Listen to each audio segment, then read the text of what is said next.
move on to look at another very critical topic that is very key to economic growth and development, the role of informal sector in the economic development of Nigeria. Of course, this group contributes about 40 to 50% of Nigerian gross domestic product. Of course, whatever happened to informal sector is indeed more like it's either propel the economy or indeed crash the economy. So the informal sector is critical to economic growth and development. To discuss that with me, I'm being joined now from Kano State by the Dr. Ahmad Rabiu. Dr. Ahmad Rabiu is the National Vice Chairman of NACCIMMA. He's also the MD of Dala Dry Port in Kano. He joins me virtually from the Center of Commerce in Kano. Good morning, Dr. Rabiu. Thank you, Mr. Yusuf Akogu, for having me, and God bless. It's a pleasure having you again. Let's look at the informal sector where you play in. Your role is indeed very, very critical there in ensuring the economic growth and development. Looking at the current situation of the country now, can you let us in terms of, your role now as it is now in contributing to GDP? If you look at the GDP growth of the country based on a projection from both the government and the IMF, they are not really looking so impressive. Given your position as a critical player in this sector, what will you tell us?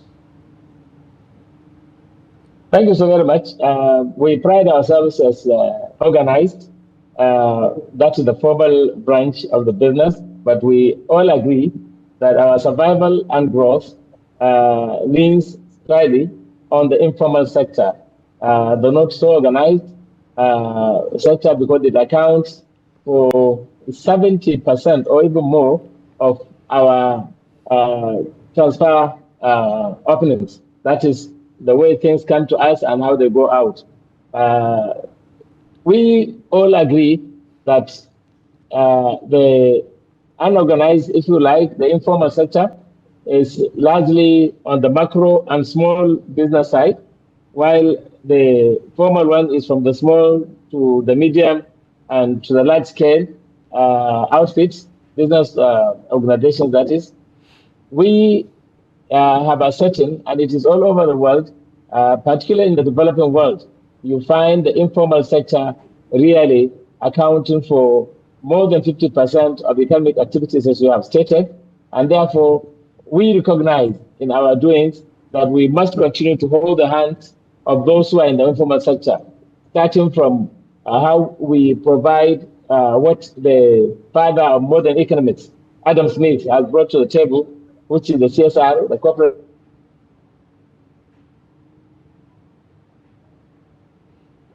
Hello, Doctor, are you there? We seems to be having some network issue there with Dr. Rabiu. We're looking at the role of informal sector in the economy, and of course, they actually hold a very strong position in every economy around the world. Of course, the informal sector is a major source of employment in Nigeria, accounting for a significant portion of the country's labor force there, so you cannot take that away from them. It also provides income generating opportunity for individuals, especially in the face of limited formal, of course, employment opportunities.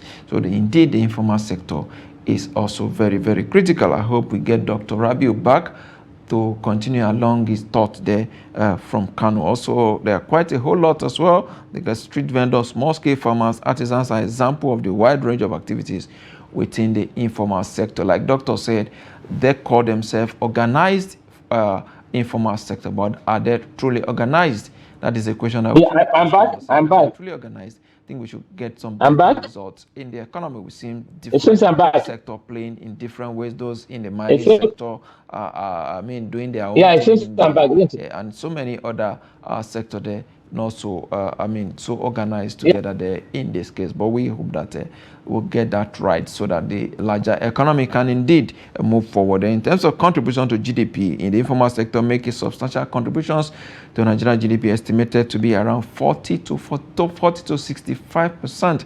That is a very huge number there. Of course, this sector can indeed not be undermined. I have Dr. Rabiu back now. Dr. Rabiu, if you're back, continue along Thank you so very much. Yes. our conversation, you were talking about the informal sector not being so organized, and of course the role you play, apart from in Nigeria as well. In most of the economies, informal sectors is very critical. They account for more than 50% of the activities, and as I said, they are also our vehicles for success. Without them, the larger organizations can't really sell their product. So what we try to do, we try to, through corporate social responsibility, provide them with support in terms of training, in terms of even providing them with capital, working capital, and so many other things. Are we together? Go ahead. Yeah, go ahead. I can hear you. So that's largely from our perspective. That's what we try to do, to educate, sensitize, organize them, and give them all the support that they need so that they can also serve us better. That is how we go about, in the first instance, doing it, and also helping them to reach out to government for what the government should do to them. We know their general fears. Largely, when you come to try to get data from them, they become uncomfortable.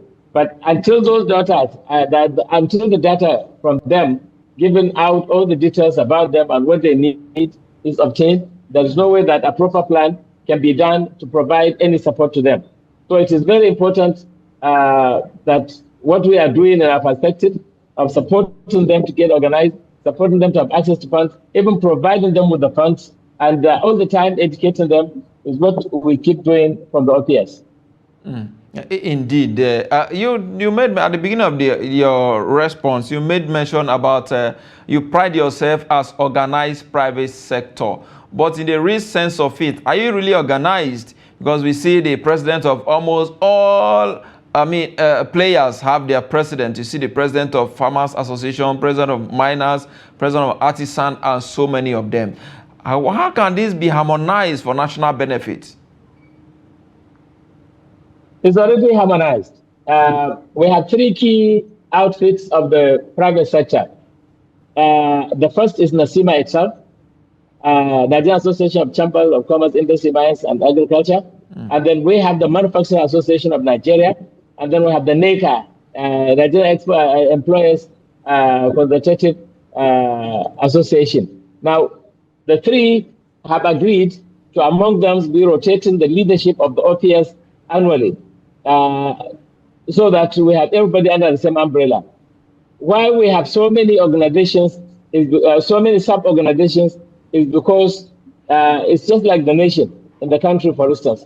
You must have state governors, you must have local government. In the local government, there are councillors. In the states, there are members of the assembly. Even at the federal level, there are members of the representatives, there are senators, and then, of course, of the vehicles for implementation, you have ministers of the federal government, you have commissioners at the state, and all those issues, supervisory councils at the local government level. So in all respects, you have to have representation to the grassroots so that it goes to address all issues. But at the end of the day, under NACCIMMA, we bring all these associations from the communities association, persons engaged in different type of production. We all bring them together, and we represent their interest when it comes to policy intervention, discussing policy with the government in terms of making our contribution or constituting a real pressure group to draw the attention of government at the state level or federal or even local government to show to them what needs to be changed or what needs to be done or whatever laws need to be removed and how modifications are required in the context of the general legal environment. And so we represent everybody. That is why we have our annual general meeting coming up sometime in June. And we are going to have in that event all these associations that you have mentioned. They have state, local government chapters, state chapters, and national chambers, national chapters. They will be represented at the event, and they will all come during our conference to come in with input that we need to collate and then approach the state governments of relevance or address the federal government on it and get things to happen, particularly also addressing ourselves. What are the things that we need to do differently as the operators? And we get to them to come into terms on that. So we are organized. The fact that you have so many small associations number of over 10,000 is not a sign of lack of organization. It is indeed a sign that we are organized, because by that, by virtue of what has happened, we are able to address our data is known, the statistics of everything required is done. Like now, I'm having an event at the Dawano market, and everything about Dawano is captured. But of course, those people who bring the grains that are feeding the entire Dawano market are informal. The quantity they bring and the rest. But the market itself is formal, it's organized. Thank you so very much. Indeed, is organized according to you there. But let's also look at the role that you also play as well. The informal sector serves as a safety net for individual, of course, especially during economic downturn or period of unemployment. Nigeria is going through quite a whole lot now. We see some of of the players, instead of helping in controlling or in the unemployment rate in the country, we see some of them downsizing, reducing the number of people in their establishment. Are you playing that role of serving as a social safety net? You said right sizing. Absolutely. Go ahead. So we have not quite landed, but the major issue about the informal sector, especially in the light of employment, is that unlike the formal sector, where you are required to incorporate a company, register it as an enterprise, provide such information, get your details captured, and then obtain approvals and licenses to do the business you want to do. In the informal sector, all that is there is an opportunity arises, and you just jump and grab it, and then you move on. So jobs are created, like when there was COVID-19, while a number of jobs, had to be right-sized, people had to be told, okay, work from home, and some people even told to go totally. New opportunities came up, and largely on the informal sector. So all those who operated on those, we just went to the market or went to the farm or just took the things and began to make the improvements. Like when they were doing this mask, they were just the rules about the mask, who can produce it and sell it. Some tailors just went to it. They cut the materials and they take them and cut them, and where they needed to put some markings, they got some printers to put it. But that is how the informal sector jobs are simply created by the opportunities on the surface. Nobody wastes any time, and their capital requirement is always low, and it's always the integrity of the operator that helps the person to also access the fund support, either from families and friends. I think largely families and friends, and then of course some extension of support from politicians and from other well-meaning Nigerians and from corporate bodies that want to give back to society by providing. We have seen quite a number, without mentioning their names, but I remember when I had the privilege of being Commissioner for Commerce, Alhaji Aliko Dangote provided about 2 billion naira for us to put in Bank of Industries, and Kano State to provide its own counterpart funding. And together we were disbursing to persons we were encouraging to formalize their business and access funds. And besides him, Odachoni Elumelu, also there are quite a number of persons that made attempt to give back to the society. And so people that we assist in that context are able to access. But most importantly, to answer the first question, is that it does not require formalities of registration and the rest before it exploits any opportunity that suddenly comes up. Indeed. Let's look at in terms of support and regulation now. Like I said, you have a role to play in economic catalyst and of course development. In terms of support and regulation by the government, how much of it are you getting? We are getting quite a number of support from the government in several ways. Starting point is the regulation, which sometimes come in the form of requirements of the World Bank and other United Nations agencies that want to have the statistics for which they would be able to evaluate socio-economic well-being of the people and make interventions on the World Bank appropriately. At the national level, quite a number of innovations have come into being, which try to capture some information or collect data and then provide support through training, particularly training and sensitization workshops that keep happening in our markets and in the farm, at our farms. And so quite a number of things the government is doing, and we are together as private sector working with the government to channel the resources that they try to put to help the capture the information required from the informal sector. Largely because we also believe the informal sector is the engine, as it is said, MSME is the engine of growth of the economy, but particularly the informal sector itself, because only said MSME largely is also having at least 50% of that formal, but the macro and small, which are the larger segments, organizations, persons that help us to sell our goods. They deliver also services to us, and it is with them that we are able to also attain our prosperity. So we are getting quite a lot of support from the federal government and from the state government. There is reward for inventions, if you like, innovations, and at the federal and the state level, there are the incubation centers that the states and the federal government support. I have seen all those incubation centers providing a common roof for persons involved, for instance, in Kano, those that are involved that are producing small things, instead of them to go and have to have their own production facilities, common user facilities were arranged, and people book for them, and they take time, sometimes 3 hours in a day. One person is given 2 hours, another is given 2 hours, another in that kind of context. And some also shoemaking, use of the equipment that are there. So the incubation centers are there, and once a person attains the level that the person can now operate on his own or on their own, because sometimes some groups really work together, then they move out of the incubation center. So quite a lot of support is being extended, and what we as OPS provide more is sensitization.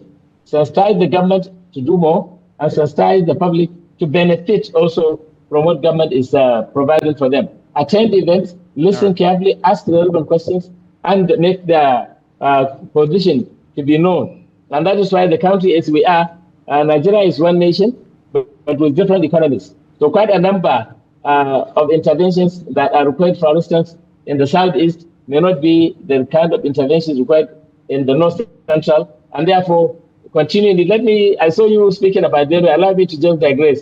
When I did my service 82, I went to buy yam, and I picked two tubers of yam, and the team women laughed at me. When I was asking for the price, they told me to go. I was wondering, was it because I was a copper, or what was the case? I was later to learn that 2 tubers of yam did not have a price. It was too small for them to charge me.